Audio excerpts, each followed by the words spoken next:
At ito na ang ating mga nakuha, mga kasilip, mga dalara lang ang ating nakuha.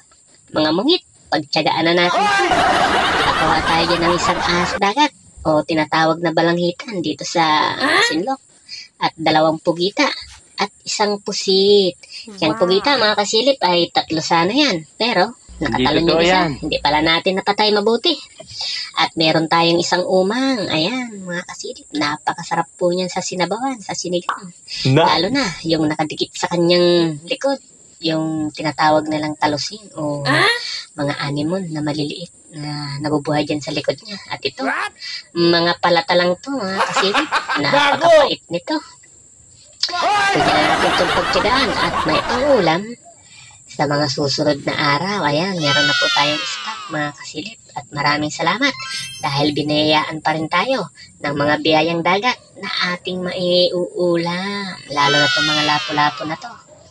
Napakasarap yan, mga kasilip. At maraming salamat ulit sa inyong panonood.